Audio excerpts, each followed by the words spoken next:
بسم اللہ الرحمن الرحیم۔ السلام علیکم۔ یہ کتاب آپ کے لیے کاشانہ بصیرت کے یوٹیوب چینل کی جانب سے ریکارڈ کی جا رہی ہے۔ کتاب کا نام ہے مجالس المومنین۔ اب ہم کتاب کا پارٹ نمبر 32 پڑھیں گے۔ مجلس چہارم در ذکر اکابر دین از زمرہ تابعین رضی اللہ عنہم اجمعین کا بقیہ حصہ۔ صفحہ نمبر 547، زرار بن زمرہ نہشلی رضی اللہ تعالی عنہ۔ کتاب کامل بہائی میں مذکور ہے۔ زرار بن زمرہ اصحاب امیر المومنین علیہ السلام میں سے تھے۔ حضرت کی شہادت کے بعد انہیں معاویہ کے پاس جانا پڑا تو معاویہ نے ان سے کہا، ہمارے سامنے علی کے اوصاف بیان کرو۔ زرار نے کہا، بہتر یہ کہ تم مجھے اس سے معافی رکھو۔ معاویہ نے کہا، تجھے خدا کی قسم تمہیں علی کے جو اوصاف معلوم ہو بیان کرو۔ جب زرار کو مجبور کیا گیا تو انہوں نے کہا، آپ دور اندیش اور طاقتور شخص تھے۔ آپ کی جوانب سے علم پھوٹتا تھا اور زبان سے حکمت جاری ہوتی تھی۔ دنیا اور اس کی زینت سے وحشت محسوس کرتے تھے اور تاریکی شب سے مانوس تھے۔ وہ طویل الفکر تھے، مسلسل رونے والے تھے۔ انہیں موٹا لباس اور جھوٹا موٹا کھانا پسند تھا۔ وہ ہم میں ہماری ہی طرح کے ایک فرد کی طرح سے رہتے تھے۔ جب ہم ان کے پاس جاتے تو وہ ہمیں اپنے قریب بیٹھاتے اور جب ہم انہیں بلاتے تو ہمیں جواب دیتے، اور ان کے قریب ہونے کی اور ان کی قربت کی باوجود بھی ہم ان کی عظمت کی وجہ سے ابتدا نہیں کر سکتے تھے۔ ان کی ہیبت کی وجہ سے ان سے کلام نہیں کرتے تھے، اور جب آپ مسکراتے تو آپ کے دانت موتیوں کی طرح چمکتے تھے۔ آپ اہل دین کو مقدم رکھتے تھے اور مساکین کو ترجیح دیتے تھے۔ ان سے کسی قوی کو اپنے امر باطل کا طمع نہ تھا اور کوئی کمزور ان کے عدل سے مایوس نہ تھا۔ میں خدا کی قسم کھا کر کہتا ہوں کہ میں نے انہیں بعض اوقات اس حالت میں دیکھا کہ رات اپنی زلفیں دراز کر چکی تھی اور ستارے ڈوب رہے تھے، اور علی اپنی ریش کو اپنے ہاتھوں میں پکڑے ہوئے محراب میں بیٹھے یوں تڑپتے تھے جیسا کہ کوئی مارگزیدہ شخص تڑپتا ہے، اور غمگین پسر مردہ ماں کی طرح سے روتے تھے اور رو رو کر کہتے تھے، دنیا کیا تو نے میری طرف رخ کر لیا اور کیا تجھے میرا شوق چرایا ہے؟ خدا کرے کہ تیرا وقت قریب نہ ہو، تو میرے غیر کو دھوکہ دے۔ میں تجھے 3 طلاقیں دے چکا ہوں، جس کے بعد میں تیری طرف رجوع نہیں کر سکتا۔ تیری زندگی حقیر اور تیرا خطرہ زیادہ اور تیری عمر کوتا ہے۔ زیادہ راہ کم، سفر طولانی اور راستہ پر وحشت ہے۔ جب معاویہ نے یہ سنا تو اس کی آنکھوں سے اس کے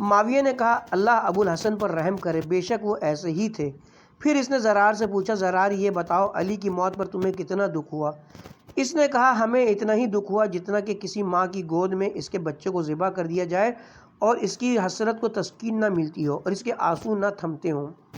معاویہ نے کہا، میرے مرنے کے بعد اگر میرے دوستوں سے میرے متعلق پوچھا جائے تو وہ اس طرح کی ایک بات بھی نہیں کریں گے۔ صاحب کامل لکھتے ہیں کہ میں نے یہ حکایت اہل سنت کے مشہور عالم ابو سعید سمان کی کتاب سے منتخب کی ہے۔ قنبر غلام امیر المومنین علیہ السلام۔ کتاب کشی میں مذکور ہے، حضرت قنبر سے پوچھا گیا، تم کس کے غلام ہو؟ انہوں نے جواب میں فرمایا، میں اس کا غلام ہوں جس نے 2 تلواروں اور 2 نیزوں سے جہاد کیا، اور جس نے 2 بیعتیں کی، اور جس نے 2 ہجرتیں کی، اور جس نے چشم زدن کے لیے اللہ کا انکار نہیں کیا۔ میں اس کا غلام ہوں جو مومنین کا سردار، مجاہدین کا نور، انبیاء کا وارث، تمام اوصیاء کا سردار، مسلمین میں سے افضل، مومنین کا حاکم، خوف خدا میں رونے والوں کا سردار، عبادت گزاروں کی زینت، اولین کا چراغ، قیام کرنے والوں کی روشنی، فرما برداروں کا مولا، رسول رب العالمین کا وسیع، اول المومنین آل یاسین ہے، جس کی تائید جبرائیل امین نے کی اور میکائیل نے جس کی مدد کی، اور جو آسمان والوں کے ہاں لائق تعریف ہے۔ میں اس کا غلام ہوں جو سید المسلمین، افضل السابقین، قاتل ناسکین و قاسطین ہے، اور جو حرمت مسلمین کا محافظ، اور جو دشمنان دین سے جنگ کرنے والا، اور جو فتنہ و فساد کی آگ کو بجھانے والا ہے۔ میں اس کا غلام ہوں جو ظاہری طور پر پورے قریش میں سب سے بڑا غریب ہے۔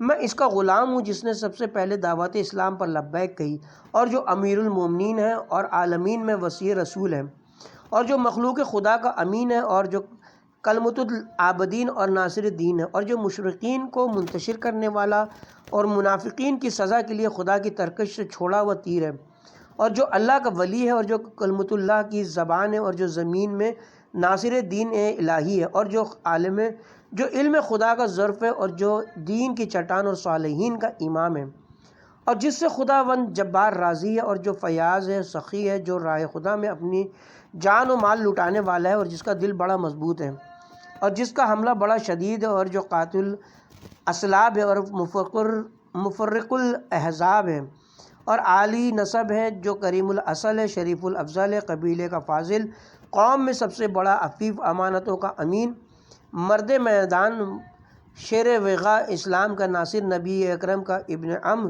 ہادی و مہدی، فساد سے دور رہنے والا، بدری، مکی، روحانی، شیشانی، پہاڑ کی چوٹی کی طرح سر بلند، سردار عرب، آگے بڑھنے والا شیر، بدر کامل، ایمان کی کسوٹی، وارث الانبیاء، ابو السبتین، والد حسن و حسین ہے، اور جو حقیقی امیر المومنین ہے، یعنی میں علی بن ابی طالب علیہ السلام کا ادنا سا غلام ہوں۔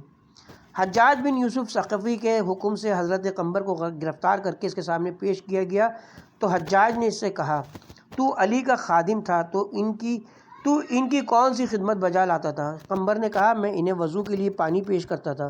حجاج نے کہا، بچہ یہ تو بتا، جب علی وضو سے فارغ ہوتے تو کیا کہتے تھے؟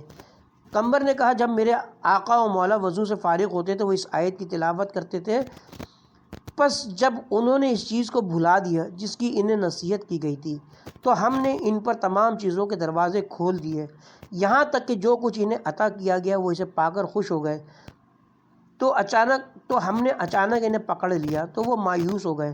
ظالموں کی نسل قطع کر دی گئی، اور تمام تعریفیں اللہ کے لیے ہیں جو تمام جہانوں کا پروردگار ہے۔ سورہ انعام آیت نمبر 44 اور 45۔ حجاج نے کہا، میرا خیال ہے کہ علی اس آیت کو وہ ہمارے لیے پڑھتے تھے اور اسی آیت کو ہم پر منطبق کرتے تھے۔ قمبر نے کہا، جی ہاں، یہ سچ ہے۔ حجاج نے کہا کہ اگر میں تیری گردن کاٹنے کا حکم جاری کر دوں تو پھر تیرا رد عمل کیا ہوگا؟ قمبر نے کہا، اگر ایسا ہوا تو میں سعادت مند اور تو بد نصیب قرار پائے گا۔ حجاج نے ان کو شہید کرنے کا حکم جاری کر دیا، اور جلاد نے انہیں شہید کر دیا، اور یوں وہ اپنے آقا و مولا امیر المومنین علیہ السلام کے زیر سایہ جنت الفردوس میں پہنچ گئے۔ عبید اللہ بن ابی رافع، اس سے پہلے ان کا اور ان کے بھائی کا کچھ تذکرہ ان کے والد ابراہیم بن ابی رافع صحابی کے ضمن میں کیا جا چکا ہے۔ شیخ ابو جعفر طوسی نے کتاب الفہرست میں لکھا ہے، عبید اللہ امیر المومنین کے کاتب تھے، اور انہوں نے ایک کتاب لکھی تھی جس میں انہوں نے امیر المومنین کے فیصلے تحریر کیے تھے۔ علاوہ ازیں انہوں نے ایک اور کتاب لکھی تھی جس میں ان صحابہ کرام کے نام درج تھے جنہوں نے امیر المومنین کے ساتھ جنگ جمل و صفین و نہروان میں شرکت کی تھی۔ صفی بن فیل ابن داؤد کا بیان ہے کہ وہ امیر المومنین کے خواص میں سے تھے، اور ہم سمجھتے ہیں کہ وہی بزرگ ہیں جنہوں نے حضرت حجر بن عدی کے ساتھ مقام عذرا میں جہاں میں شہادت نوش فرمایا تھا۔ تمیم بن حزم ناجی کا تعلق بنی ناجیہ سے تھا، اور وہ عذروِ عاقبت بھی ناجی تھے۔ ابن داؤد رقم تراز تمیم بن حزم امیر المومنین کے خواص میں سے تھے، اور انہوں نے حضرت کے ہم رکاب ہو کر جنگ جمل و صفین و نہروان میں شرکت کی تھی۔ بعض مورخین نے ان کے والد کا نام حسلم لکھا ہے، اور یہ زیادہ صحیح ہے۔ جوہری نے ان کے تذکرے میں لکھا ہے، تمیم بن حسلم تابعین میں سے تھے۔ تمیم عمرو ان کی کنیت ابو جیش تھی، امیر المومنین کے بااعتماد ساتھی تھے، اور حضرت کے دور حکومت میں سہل بن حنیف کے آنے تک وہ مدینہ کے عامل رہے۔ ثابت بنانی رضی اللہ تعالیٰ عنہ، ابن داؤد لکھتے ہیں، لفظ و بنانی قبیلہ بنانا کی طرف منسوب ہے۔ ثابت بنانی کی کنیت ابو فضالہ تھی، وہ مقام بدر میں پیدا ہوئے اور جنگ صفین میں حق و صداقت کا دفاع کرتے ہوئے شہید ہوئے تھے۔ جدت الحمدانی ابن داؤد رقم ترازیں جیدہ کا تعلق ہمدان قبیلے سے تھا، اور وہ حضرت امیر المومنین علیہ السلام کے خواص میں سے تھے، اور حضرت کی شہادت کے بعد حسنین کریمین اور امام علی زین العابدین علیہ السلام کی خدمت میں رہے تھے۔ حارث بن ربیع ان کی کنیت ابو زیاد تھی۔ ابن داؤد نے لکھا ہے کہ وہ امیر المومنین کے اصحاب میں سے تھے اور حضرت کی طرف سے مدینہ منورہ کے عامل تھے۔ حارث بن قیس ابن داؤد نے شیخ طوسی اور ابو عمرہ کشی نے نقل کیا کہ حارث بن قیس لائق مدح تھے، اور جنگ صفین میں ان کا ایک پاؤں کٹ گیا تھا۔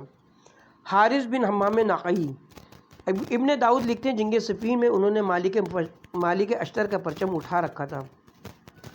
خوات بن جبیر بدر کے رہنے والے تھے اور انہوں نے حضرت امیر سے روایات نقل کی۔ زیاد بن کعب بن مرحب کتاب خلاصہ میں وہ امیر المومنین علیہ السلام کی روایات کے محدث تھے۔ زیاد بن عبید حضرت امیر المومنین علیہ السلام کی طرف سے حاکم بصرہ تھے۔ زید بن وہب جہنی کتاب ابن داؤد کتاب الفہرست میں مذکور ہے۔ زید بن وہب امیر المومنین کے خواص میں سے تھے اور حضرت نے عیدین و جمعے کے جو خطبات منبر پر ارشاد فرمائے تھے، زید بن وہب نے ان خطبات کو جمع کیا تھا۔ ذہبی نے میزان میں لکھا، زید بن وہب تابعین میں سے ہے اور ثقہ ہے اور اس کی روایت قابل حجت ہے۔ یعقوب فصوی نے اس پر جرح کیا اور اس نے اپنی تاریخ میں لکھا ہے کہ اس کی حدیث میں بہت زیادہ خلل ہے، لیکن فصوہ کا یہ نظریہ درست نہیں ہے۔ فصوہ نے زید کی چند روایات پر جرح کی ہے۔ ان میں ایک روایت ہے کہ حضرت عمر نے حذیفہ یمانی کو قسم دے کر پوچھا تھا کہ بتاؤ کیا میرا نام بھی منافقین میں شامل ہے؟ علاوہ ازیں زید کی دوسری روایت میں بیان کیا گیا کہ جب دجال خروج کرے گا تو اس کے زیادہ تر پیروکار حضرت عثمان کے دوستار ہوں گے۔ اس طرح کی روایات کسی بھی راوی کی جرح اور قدح کا موجب نہیں بن سکتی اور اگر ہم ان وسوسہ کا دروازہ کھول دیں اور انہیں زید کی جرح قدح کا ذریعہ بنا لیں تو ہمیں بہت سی سننیں ثابتہ کو رد کرنا پڑے گا، جبکہ زید جلیل القدر شخص ہے۔ رسالت مآب صلی اللہ علیہ وسلم کی زندگی کے آخری ایام میں انہوں نے ہجرت کی، ابھی وہ راستے میں ہی تھے کہ حضرت کی وفات ہو گئی۔ زید نے عمر، عثمان اور علی سے روایت کی ہے اور اس سے بہت سے لوگوں نے روایت کی ہے۔ ابن عمش اور اس کے علاوہ بہت سے علماء نے زید کی توثیق کی ہے اور عمش کو زید کی روایات پر اتنا اعتماد تھا کہ وہ کہتا تھا کہ جب زید کسی شخص کی بیان کردہ روایت تیرے سامنے بیان کرے تو یوں سمجھا کہ تم نے براہ راست اس سے بات سنی ہے۔ 90 ہجری سے کچھ قبل یا تھوڑا بعد میں ان کی وفات ہوئی۔ ہم سمجھتے ہیں کہ ذہبی نے اپنی فطری ناسبیت کے باوجود کلمہ حق کہا ہے۔ سالم بن ابی جعدہ کتاب ابن داؤد میں کہ سالم بن ابی جعدہ امیر المومنین کے خواص میں سے تھے۔ سلمہ بن کہل برقی ابن داؤد کہتے کہ یہ بزرگوار امیر المومنین کے خواص میں سے تھے۔ سلمان بن مسہر کے متعلق ابو داؤد نے لکھا کہ اس نے حضرت امیر سے روایت کی تھی اور خرشت سے بھی روایت کی اور یہ دونوں مذہب حقہ کے پیروکار تھے۔ سفیان بن یزید کتاب خلاصہ اور کتاب ابن داؤد میں مرقوم ہے۔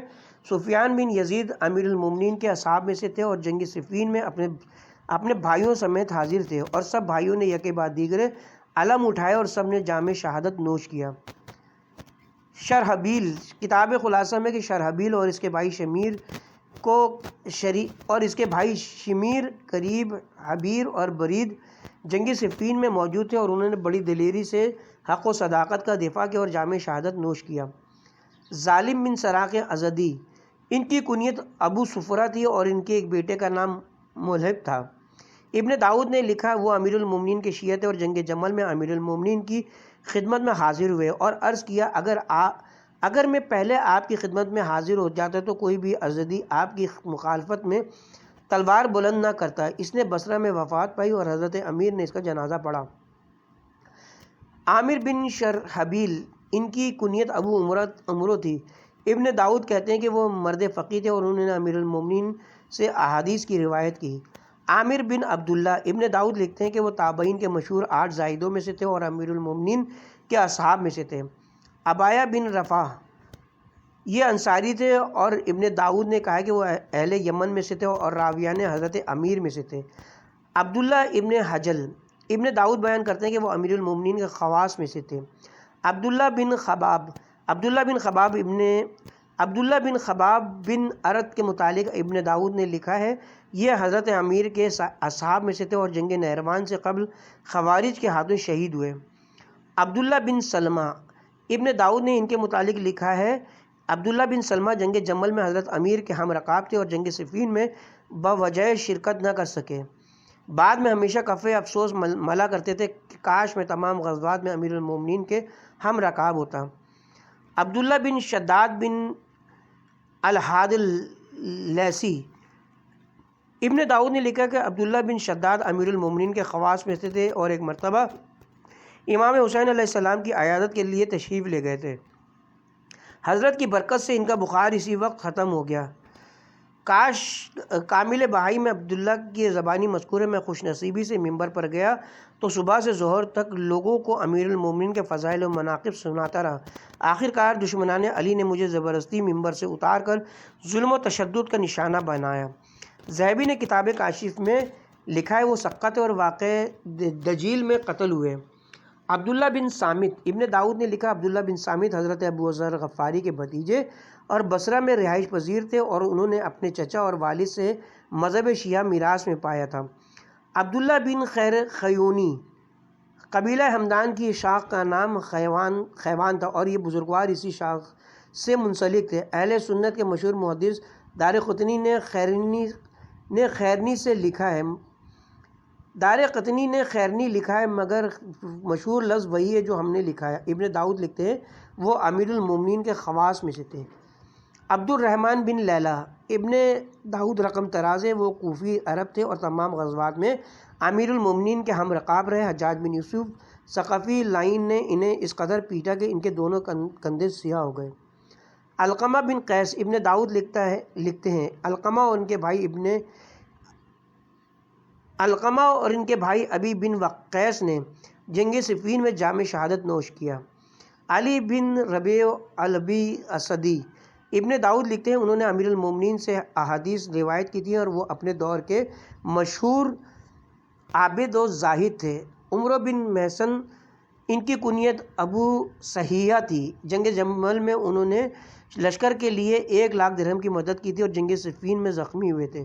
عمرو بن دینار کوفی ابن داؤد نے لکھا یہ بزرگوار ائمہ تابعین میں سے تھے، فاضل اور ثقہ تھے۔ فاقہ بن سعد ابن داؤد کا بیان ہے کہ جنگ صفین میں شہید ہوئے تھے۔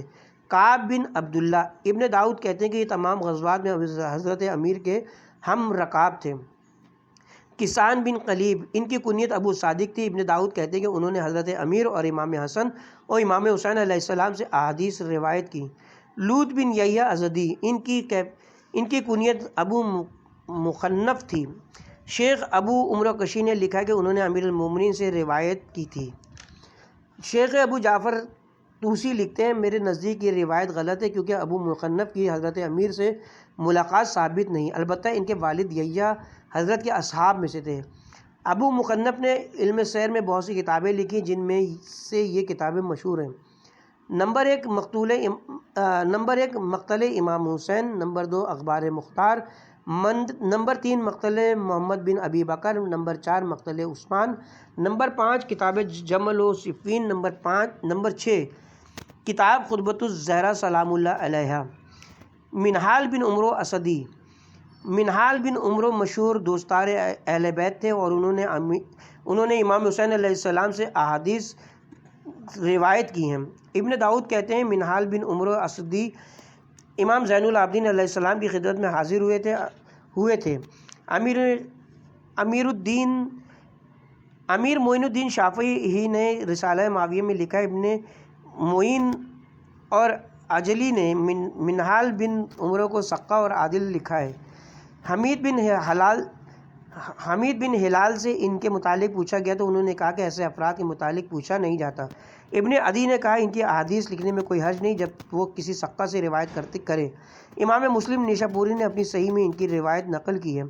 شیخ ابو علی تبریسی نے سورہ بنی اسرائیل کی آیت نمبر 60 کے ضمن میں تحریر فرمایا وشجرۃ الملونہ فی القرآن، بنی امیہ ہی شجرہ ملونہ ہیں۔ حضرت رسول خدا صلی اللہ علیہ وسلم نے خواب میں دیکھا تھا کہ بنی امیہ بندر کی صورت میں ان کے ممبر پر ناچ کود کر رہے ہیں اور آپ کی ذریت کو اذیت دے رہے ہیں۔ پھر شیخ ابو علی تبریسی نے منہال بن عمرو سے روایت کی۔ منہال نے کہا میں امام زین العابدین علیہ السلام کی خدمت میں حاضر ہوا اور ان سے پوچھا فرزند رسول کیسے گزر رہی ہے؟ امام علیہ السلام نے فرمایا خدا کی قسم آج ہماری وہی حالت ہے جو آل فرعون کے دور میں بنی اسرائیل کی حالت تھی۔ وہ ان کے بیٹوں کو ذبح کرتے تھے اور ان کی بیٹیوں کو زندہ رکھتے تھے۔ آج یہ حالت ہے کہ رسول خدا کے بعد افضل ترین انسان پر ممبروں سے لعنت کی جا رہی ہے اور ہم سے محبت رکھنے والے افراد کو ہماری محبت کی وجہ سے ان کا پورا حق نہیں دیا جاتا۔ منہال نے اس صورت حال پہ نظم لکھی تھی جس کے 2 بیت یہ ہیں: رسول خدا کی برکت سے ان کے منبر کی تعظیم کی جاتی ہے اور آل رسول مسلمانوں کے پاؤں میں پامال ہو رہی ہے۔ آخر اولاد رسول تمہاری پیروی کیوں کرے، جبکہ تمہارا فخر تو یہی کہ تم رسول خدا کے صحابی ہو اور وہ آل ہیں۔ اسی مفہوم کو ابن سنان خفاجی نے اپنے الفاظ میں یوں ادا کیا تھا: تمہیں حیا آنی چاہیے کہ منابر پر تم امیر المومنین پر سب و شتم کرتے ہو، جبکہ انہی کی تلوار کی وجہ سے منبر کی لکڑیاں تمہارے لیے نصیب ہوئی ہیں۔ قدامہ سعیدی آپ امیر المومنین کے اصحاب میں سے تھے۔ شیخ ابو الفتح رازی نے اپنی تفسیر میں لکھا: امیر المومنین علیہ السلام کی دعا سے سرزمین بابل پر اللہ تعالیٰ نے ڈوبتے ہوئے سورج کو پلٹایا اور حضرت نے نماز عصر ادا کی۔ اس نماز میں قدامہ سعیدی بھی موجود تھے اور انہوں نے اس واقعے کے متعلق یہ شعر کہے تھے: وسیع نے ہمارے لیے ڈوبے ہوئے سورج کو پلٹایا یہاں تک کہ ہم نے آرام سے نماز عصر ادا کیا۔ سورج کا پلٹنا علی کی صداقت کی علامت اور حجت ہے، تو کیا پوری دنیا میں اس کی کوئی نظیر ہے؟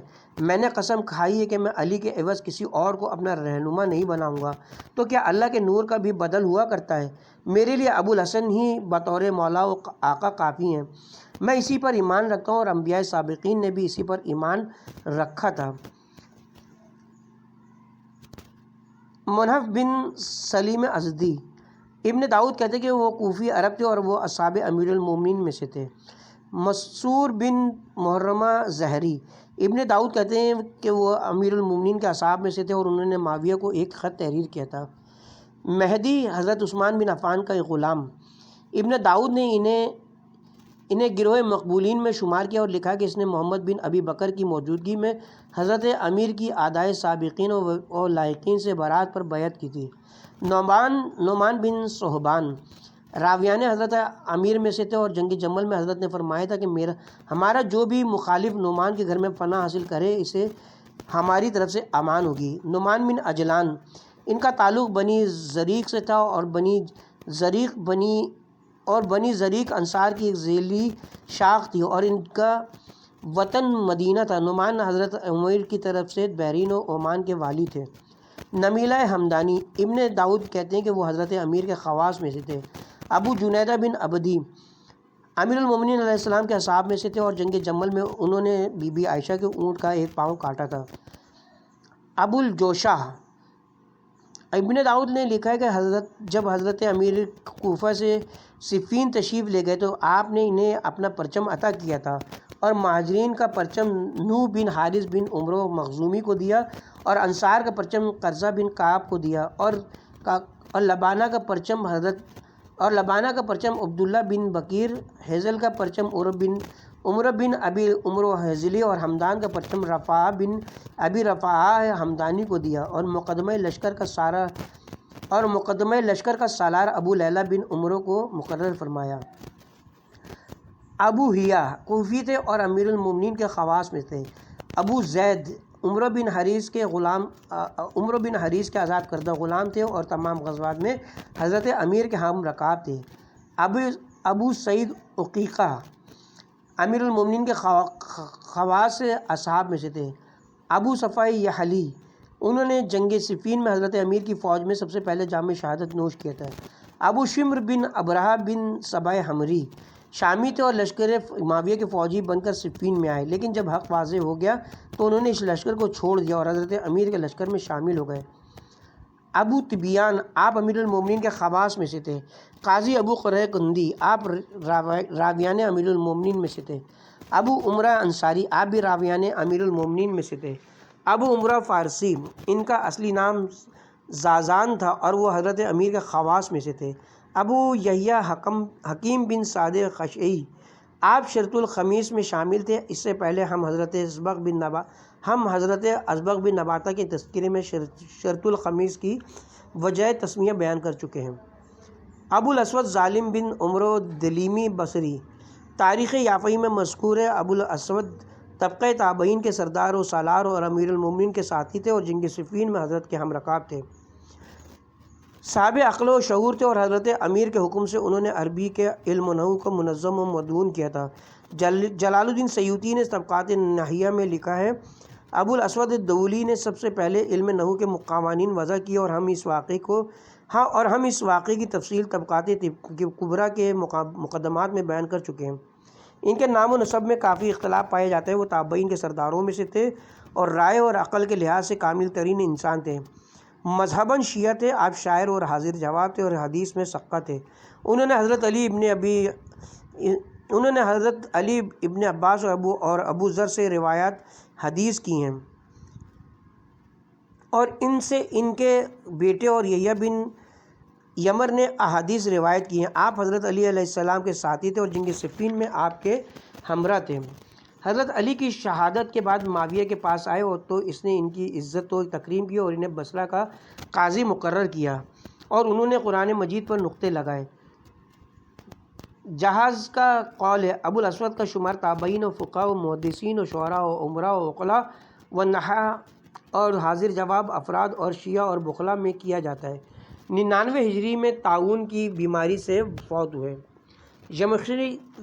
زمخشری نے ربیع الابرار میں لکھا، معاویہ نے ابو الاسود دولی کو ہدیہ روانہ کیا جس میں زعفرانی حلوہ بھی تھا۔ ان کی بیٹی نے پوچھا، ابا جان یہ ہدیہ کس نے بھیجا ہے؟ ابو الاسود نے کہا، یہ ہدیہ معاویہ نے ہمارے پاس روانہ کیا ہے اور وہ چاہتا ہے کہ وہ ہمیں فریب دے کر دین سے برگزشتہ کرے۔ جب بچی نے باپ کا یہ جواب سنا تو اس نے فی البدیہہ یہ شعر کہے، پسر ہند کیا زعفرانی حلوے سے ہم اپنا اسلام اور دین تیرے ہاتھ فروغ کر دیں گے؟ خدا کی پناہ بھلا ایسا کیوں کر ممکن ہے جبکہ امیر المومنین ہمارے آقا ہیں۔ سید اجل میر مرتضیٰ علم الہدیٰ نے اپنی کتاب غریر الفوائد اور در العقائد میں تحریر کیا ہے، ابو الاسود حاضر جواب شیریں کلام تھے اور نادرہ گوئی میں کوئی مثال نہیں رکھتے تھے۔ شیبی نے ان سے متعجب ہو کر کہا تھا، خدا ابو الاسود سے سمجھے وہ کتنا بڑا حاضر جواب ہے۔ ابو الاسود اور معاویہ کی گفتگو۔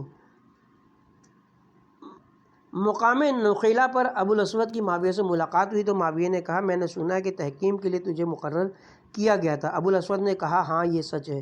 معاویہ نے کہا، اچھا یہ بتاؤ اگر اس دن تم حکم ہوتے تو کیا فیصلہ کرتے؟ ابو الاسود نے کہا، اگر میں حکم ہوتا تو میں مہاجرین اور ان کی اولاد میں سے 1000 افراد کو جمع کرتا اور اسی طرح سے انصار اور ان کی اولاد میں سے بھی 1000 افراد کو جمع کرتا اور ان سے کہتا کہ حاضرین کرام، خلافت رسول کے لیے مہاجرین میں سے کوئی شخص بہتر ہے یا طلقاء میں سے ایسا شخص جو اسلامی لشکر کے ہاتھوں میں قید ہو چکا ہو؟ یہ سن کر معاویہ نے کہا، خدا کا شکر ہے جس نے مجھے تیرے شر سے محفوظ رکھا۔ منقول ہے کہ ابو الاسود دولی نے اپنے اخلاص کی وجہ سے حضرت امیر سے درخواست کی کہ انہیں تحکیم کے لیے اپنی طرف سے شامل کریں، اور انہوں نے کہا، آقا آپ ابو موسیٰ اشعری پر ہرگز بھروسہ نہ کریں، میں اسے کئی بار آزما چکا ہوں اور آزمائش کے بعد اس نتیجے پر پہنچا کہ وہ فہم و خرد سے عاری ہے اور وہ یمن کا نازبی ہے،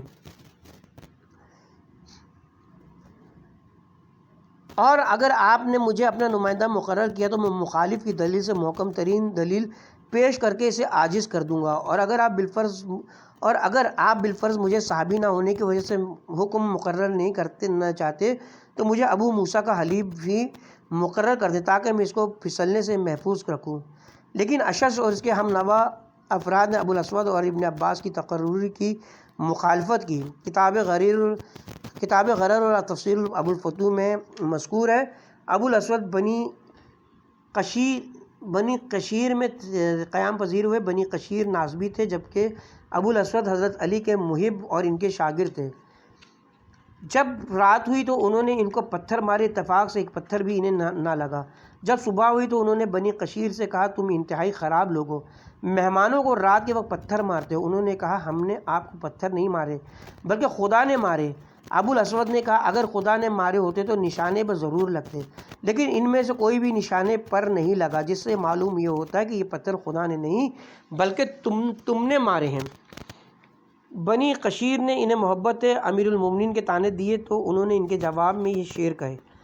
رذیل ترین بنو قشیر کہتے ہیں کہ تو کبھی بھی علی کو نہیں بھولتا۔ میں محمد مصطفیٰ عباس اور حمزہ اور وسیع مصطفیٰ علی مرتضیٰ سے بے حد محبت کرتا ہوں۔ میں ان سے ایسے ہی محبت کرتا ہوں جیسے کہ خدا سے محبت کرتا ہوں، اور قیامت تک میں ان سے محبت کرتا رہوں گا۔ اگر ان کی محبت ہدایت اگر ان کی محبت ہدایت ہوئی میں اسے پا لوں گا، اور اگر بالفرض ان کی محبت گمراہی ہوئی تو بھی میں خطا کار نہیں ٹھہروں گا۔ نظم کا آخری شعر سن کر لوگوں نے کہا تو نے شک کا اظہار کیا ہے۔ انہوں نے جواب دیا بعض اوقات مخاطب کے شک کو مد نظر رکھ کر ایسے الفاظ کہے جاتے ہیں، ورنہ متکلم کو اس میں کوئی شک نہیں ہوتا، جیسے کہ قرآن مجید میں اللہ تعالیٰ نے اپنے نبی کی زبانی بیان کیا، اور ہم یا تم ہدایت پر یا کھلی گمراہی میں ہیں۔ سورہ سبا آیت نمبر 24۔ کتاب غرر میں مذکور ہے ابو الاسود نے بنو قشیر سے کہا تمام قبائل کی بنسبت میں تمہاری طول بقا کا خواہش مند ہوں۔ انہوں نے کہا وہ کیوں؟ ابو الاسود نے کہا تم باطل کا میزان ہو، کیونکہ جو کچھ تم کرتے ہو مجھے معلوم ہو جاتا ہے کہ یہ کام باطل ہے، میں اس سے پرہیز کرتا ہوں، اور جو کچھ تم کہتے ہو میں جان لیتا ہوں کہ یہ عین باطل ہے، لہٰذا میں اسے ترک کرتا ہوں۔ الغرض خدا نے تمہیں ہر لحاظ سے باطل کا مینار بنایا ہے۔ ایک مرتبہ ابو الاسود سے ابن زیاد ملعون نے کہا اگر تو بوڑھا نہ ہوا ہوتا تو میں امور مملکت کے لیے مشیر بناتا۔ ابو الاسود نے کہا کہ اگر کشتی کرانی مطلوب ہے تو میں نہیں کر سکتا، اور اگر کسی نیک مشورے کی ضرورت ہے اس کے لیے عقل و تجربے کی ضرورت ہے، اور الحمدللہ میرے پاس دونوں چیزیں وافر مقدار میں موجود ہیں۔ یار لوگوں نے ابو الاسود کی کنجوسی کی داستانیں بنائی ہوئی ہیں، جہاں چنانچہ بیان کیا جاتا ہے کہ کسی نے ان سے کہا ابو الاسود ویسے تو آپ علم و حلم کا ظرف ہیں، لیکن آپ ممسک ہیں۔